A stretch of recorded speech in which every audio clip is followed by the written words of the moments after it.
পুলিশকে বিএনপির এত ভয়, সেই পুলিশ আনুষ্ঠানিকভাবে আমন্ত্রণ জানিয়েছে বিএনপিকে। তবে একটু অবাক হলাম, মানে যেসব নেতাদেরকে আমন্ত্রণ জানিয়েছে তাদের মধ্যে ৩ জন নেতাকে, তাদের মধ্যে একজন কারাগারে, মির্জা ফখরুল ইসলাম আলমগীর, তাকেও দাওয়াত দিয়েছে। এমন সময় আর বাকি ডিএমপির তরফ থেকে মির্জা ফখরুল সহ বিএনপির ৩ নেতাকে আমন্ত্রণ।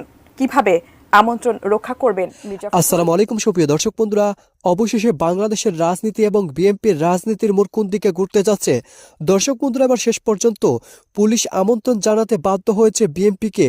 আর সেই সকল বিএনপির নেতাকর্মীদেরকে আমন্ত্রণ জানিয়ে এবার যে সকল বিষয়গুলো উঠে আসতে শুরু করেছে দর্শক বন্ধুরা, এবার সেই সকল বিষয়গুলোকে কেন্দ্র করে সারা দেশে বেশ কিছু গুরুত্বপূর্ণ বিষয় উঠে এসেছে। এবার সেই সকল বিষয়গুলোকে কেন্দ্র করে মুস্তফা ফিরোজ ভাই বেশ কিছু চমৎকার তথ্য দিয়েছেন। তো দর্শক বন্ধুরা, তবে কি শেষ পর্যন্ত পুলিশের সমঝোতায় বাংলাদেশের এই নির্বাচন এবং বাংলাদেশের ভবিষ্যৎ রাজনীতি এগিয়ে যাবে? তো দর্শক বন্ধুরা, চলুন আমরা সেই সকল বিষয়গুলি পরিপূর্ণ জেনে নেই এবং সেই সাথে কখন এই মিট হতে চলেছে। তো দর্শক বন্ধুরা, চলুন আমরা সেই সকল বিষয়গুলো পরিপূর্ণ জেনে নেই। অবশ্যই ধৈর্য সহকারে পুরো ভিডিওটি দেখবেন, তাহলে এই সকল বিষয়গুলো পরিপূর্ণ বুঝতে পারবেন। যেই পুলিশকে বিএনপির এত ভয়, সেই পুলিশ আনুষ্ঠানিকভাবে আমন্ত্রণ জানিয়েছে বিএনপিকে। তবে একটু অবাক হলাম, মানে যেসব নেতাদেরকে আমন্ত্রণ জানিয়েছে তাদের মধ্যে ৩ জন নেতাকে, তাদের মধ্যে একজন কারাগারে, মির্জা ফখরুল ইসলাম আলমগীর, তাকেও দাওয়াত দিয়েছে। আর বাকি ২ জন বাইরে আছেন। তো এই আমন্ত্রণ কেন এই নির্দিষ্ট করা হলো এইভাবে? যারা প্রকাশ্যে আছেন, এখনো মুক্ত আছেন, তাদেরকে কেন আমন্ত্রণ জানানো হলো না? এটা আমার একটা প্রশ্ন। ডক্টর মঈন খান, নজরুল ইসলাম খান, তাদেরকে আমন্ত্রণ জানানো যেত, সেলিমা রহমান, কিন্তু তাদেরকে আমন্ত্রণ জানানো হয়নি। যাই হোক, কি সেই আমন্ত্রণ, আমি একটু আপনাদেরকে খবরটা বলি, তারপর একটু ছোট করে বিশ্লেষণ করি।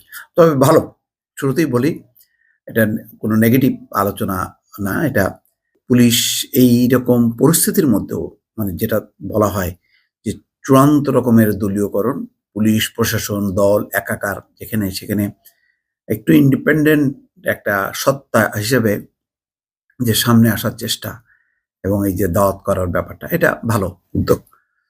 খবরে বলা হচ্ছে ঢাকা মেট্রোপলিটন পুলিশের, ডিএমপির ৪৯তম প্রতিষ্ঠা বার্ষিকী উপলক্ষে বিএনপিকে আমন্ত্রণ জানানো হয়েছে। সোমবার ২৯শে জানুয়ারি বেলা 11:30টার দিকে ডিএমপির পক্ষ থেকে নয়াপল্টনে বিএনপির কেন্দ্রীয় কার্যালয়ে আমন্ত্রণের এই চিঠি পৌঁছে দেওয়া হয়েছে। বিএনপির সহ দপ্তর সম্পাদক তাইফুল ইসলাম টিপু আমন্ত্রণের এই চিঠি গ্রহণ করেন। টিপু কালবেলাকে এই তথ্য নিশ্চিত করেন, ডিএমপির প্রতিষ্ঠা বার্ষিকী উপলক্ষে ৩ জনকে আমন্ত্রণ জানানো হয়েছে। আগামী ১ ফেব্রুয়ারি রাজারবাগ পুলিশ লাইনে ডিএমপির ৪৯তম প্রতিষ্ঠা বার্ষিকীর অনুষ্ঠান হবে। এই অনুষ্ঠানে বিএনপির মহাসচিব মির্জা ফখরুল ইসলাম আলমগীর, ভাইস চেয়ারম্যান অধ্যাপক ডাক্তার AZM জাহিদ হোসেন ও আইন বিষয়ক সম্পাদক ব্যারিস্টার কায়সার কামালকে আমন্ত্রণ জানানো হয়েছে। আমার যতটুকু ধারণা, এই ৩ জনের মধ্যে এই ২ জন সম্ভবত বাইরে আছেন। আসলে এখন কে যে বাইরে আছে আর কে কারাগারে আছে, কেন এত ব্যাপক হারে নেতাকর্মীরা কারাগারে আছে, সেজন্য আমি নিজে ব্যক্তিগতভাবে খুব শিওর না। তবে মনে হচ্ছে এই আছে। আর যারা প্রকাশ্যে আছেন, এখন বিভিন্ন কর্মসূচিতে যান, তাদের কথা তো বললাম, যে ডক্টর মঈন খান আছেন, জয়নাল আবেদিন ফারুক আছেন, তারপরে আছেন সেলিমা রহমান আছেন, নজরুল ইসলাম খান আছেন, তাদেরকে আমন্ত্রণ জানাতে পারতেন। তো তাহলে আর ওই মির্জা ফখরুল ইসলাম আলমগীর তো কারাগারে, তিনি সেই ২৮শে অক্টোবর ২৯শে অক্টোবর থেকেই কারাগারে। তো তার নামটা বাদ দিয়ে বরং যারা এখন অ্যাক্টিভ আছেন তাদেরকে দিলে ভালো হতো। এমনকি যুগ্ম মহাসচিব রুহুল কবির রিজভী, তাকেও আমন্ত্রণ জানানো যেত। আমি জানি না রুহুল কবির রিজভী ওয়ারেন্টভুক্ত আসামি কিনা। কয়েকদিন আগে দেখলাম যে কালো পতাকার জন্য মিছিলের অনুমতি দিয়েছে সত্য, কিন্তু একই সঙ্গে আবার তারা বলেছে যে ওয়ারেন্টভুক্ত আসামি কেউ যদি মিছিলে পাওয়া যায় তাদেরকে আটক করা হবে। তো এটা তো এক ধরনের চাপ তৈরি করা হলো, কেননা বিএনপি নেতা কর্মীরা কেউ জানেন না কার নামে ওয়ারেন্ট আছে, কার নামে ওয়ারেন্ট নেই। আর মামলা তো একটা দুইটা না, শত শত মামলা। তো ফলে এইরকম অবস্থার মধ্যে একটা পরিস্থিতি তৈরি করা এবং চাপ তৈরি করা এবং নিরুৎসাহিত করা, যাতে বিএনপি নেতা কর্মীরা মিছিলে না আসেন। তবে বিএনপির এখন যেটা লক্ষ্য করা যাচ্ছে, এই সমস্ত মামলা আটক, গ্রেপ্তার এগুলির জন্য তাদের কাছে কোনো ব্যাপারই না, এবং সেগুলিকে উপেক্ষা করে তারা যে দলে দলে জড়ো হয় তার কিন্তু লক্ষণ দেখা গেছে কালো পতাকা মিছিলে।